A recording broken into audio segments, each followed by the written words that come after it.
Exfoliating ಮತ್ತು smooth ಮಾಡುತ್ತೆ ಸ್ಕಿನ್ನ. Next ಇದು ಅರಿಶಿನ ಮತ್ತು ಕೇಸರಿ ಇರುತ್ತೆ, ಇದು ಅಪ್ಟನ್ ಪೌಡ್ರು.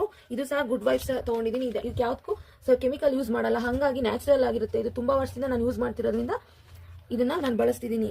ಇದು ಸಹ ಡೀಪ್ ಕ್ಲೆನ್ಸಿಂಗ್ ಮಾಡುತ್ತೆ ಸ್ಕಿನ್ನ. ನೆಕ್ಸ್ಟ್ ಇದು ಮುಲ್ತಾನಿ ಮಿಟ್ಟಿ, ಪಿಂಪಲ್ಸ್ ಮತ್ತು ಆಕ್ನಿಗೆ ತುಂಬ ಟೀನೇಜ್ ಮಕ್ಕಳಿಗೆ ಚೆನ್ನಾಗಿರುತ್ತೆ. ನೆಕ್ಸ್ಟ್ ಇದಕ್ಕೆ ನಾನು ಲಾವಂಚ ಬೇರ್ ಸಹ ಹಾಕ್ತಿದ್ದೀನಿ. ಇದು ಮಲೆನಾಡಲ್ಲಿ ಸಿಗುತ್ತೆ, ಈ ಸೈಡು ಸಿಕ್ಕಿದ್ರೆ ತಗೊಳ್ಳಿ. ಇದನ್ನ ಮಲೆನಾಡಲ್ಲಿ ಸಿಗುತ್ತೆ ಆ್ಯಕ್ಚುಲಿ.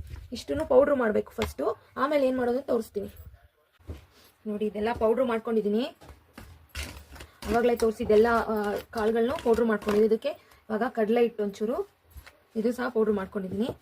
ನೆಕ್ಸ್ಟ್ ಇದಕ್ಕೆ ಗುಡ್ ವೈಬ್ಸ್ ಅಪ್ಟನ್ ಪೌಡ್ರ್, ಇದು ಇನ್ಸ್ಟೆಂಟ್ ಗ್ಲೋ ಕೊಡೋ ಅಂಥದ್ದು. ಇದು ಸ್ವಲ್ಪ ಹಾಕೋತೀನಿ.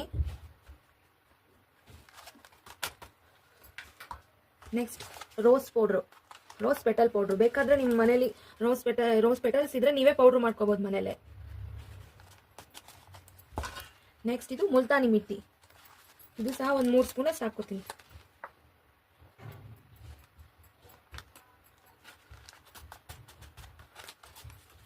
ಇದೆಲ್ಲ ಮಿಕ್ಸಪ್ ಮಾಡ್ಕೊಳ್ಳೋಣ ಕ್ಲೀನಾಗಿ. ಒಂದು ಏರ್ ಟೈಟ್ ಕಂಟೈನರ್ ಹಾಕ್ಕೊಂಡು ಸ್ಟೋರ್ ಮಾಡ್ಕೋಬೋದು. ಇಷ್ಟು ಪೌಡ್ರು 1 ತಿಂಗಳು ಮೇಲೆ ಬರುತ್ತೆ, ಇದು ಕಮ್ಮಿ ಅಂದ್ರೂ 1 ತಿಂಗಳು ಮೇಲೆ ಬರುತ್ತೆ ಇದು.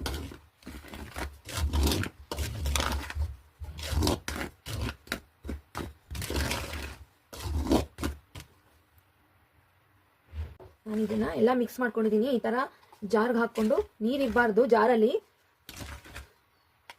ಎಷ್ಟು ಬೇಕೋ ಅಷ್ಟು ಪ್ರಮಾಣದಲ್ಲಿ ಮಾತ್ರ ತಗೊಂಡು ಡೈಲಿ ಯೂಸ್ ಮಾಡ್ಕೋಬೇಕು. ನೋಡಿ ಈ ಥರ ಹಾಕ್ಕೊಂಡು ಫಿಲ್ ಮಾಡಿ ಇಟ್ಕೋತೀನಿ.